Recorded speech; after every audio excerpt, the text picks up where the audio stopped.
You ask Tiger to solve. This deals with linear equations with one unknown. The final result is x equals -374. Let's solve it step by step. Simplify the expression. Find the greatest common factor of the numerator and denominator. Factor out and cancel the greatest common factor. Combine like terms.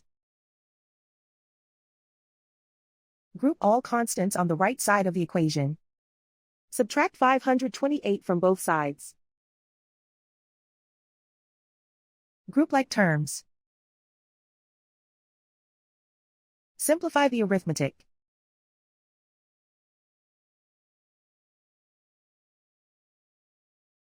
And so the final result is x equals -374.